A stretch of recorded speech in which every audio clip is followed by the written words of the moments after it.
কংস রথ থেকে নেমে এসে ছুটতে ছুটতে নেমে এসে সজরে দেবকীর কেশটাকে টেনে ভূমিতে আছাড় মেরে ফেলে দিলেন দেবকীকে।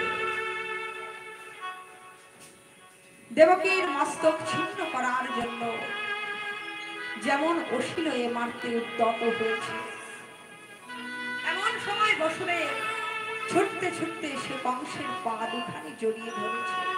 কংস, এ তুমি কি করছো? এ তুমি কি করছো?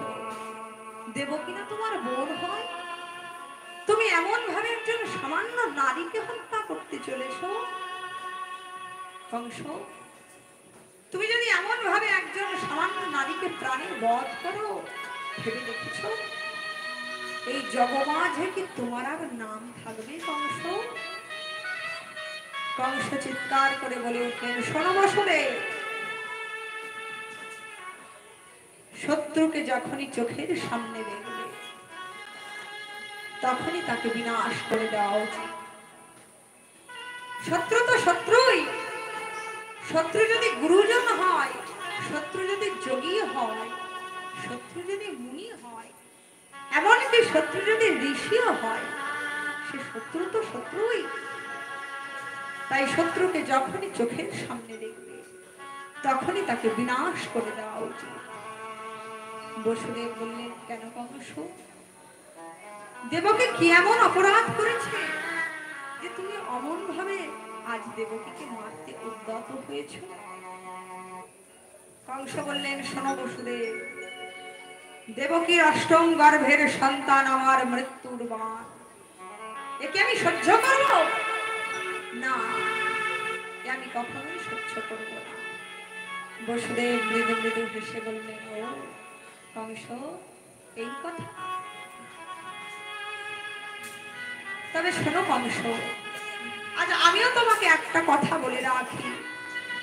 বসুদেব তোমার, দেবকী তোমার বোন হলেও ধর্ম তো সে এখন আমার স্ত্রী।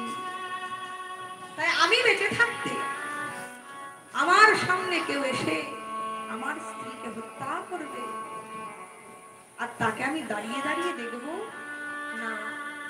তবে কংস, আজ আমি তোমার কাছে প্রতিজ্ঞা করলাম, যতগুলি সন্তান আমাদের জন্মগ্রহণ করবে আমি এক এক করে প্রত্যেকটি সন্তানকে নিয়ে গিয়ে তুলে দেব তোমার হাতে। কংস মনে মনে চিন্তা করে দেখলেন যে বসুদেব হচ্ছে ধর্মভীরু, সে ধর্মকে বড় ভালোবাসে, শ্রদ্ধা করে, সে বাক্য ব্রহ্ম বলে জানে। কোন কথা যদি সে বদনে একবার বলে ফেলে সেই কথা কখনো সে ফিরিয়ে দেয় না, সেই কথা কখনো মিথ্যা হয়ে যায় না।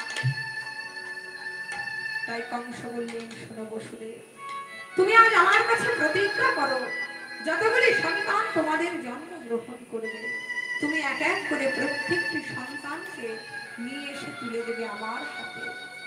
বসুদেব বললে, আমি প্রতিজ্ঞা করলাম কংস, আমি তোমার কাছে প্রতিজ্ঞা করলাম, তুমি আজকের মতো দেবকীকে ছেড়ে দাও, তুমি অমন করে প্রাণে মেরো না। আমি তোমার কাছে প্রতিজ্ঞা করছি, যতগুলি সন্তান আমাদের জন্ম হবে আমি এক এক করে সকল সন্তানকে তোমার সাথে তুলে দেব। কংস বলে উঠলেন, এই যে কে কোথায় আছিস, ওই বসুদেব আর দেবকীকে নিয়ে যা, নিয়ে গিয়ে কারাগারের মধ্যে আবদ্ধ করে যা। আর শোন, একটি কথা আমি তোদের সকলকে বলে রাখি, দেবকীর গর্ভে যখন কোনো সন্তান জন্মগ্রহণ করবে সর্বপ্রথম যেন আমার কাছে সংবাদ পৌঁছায়।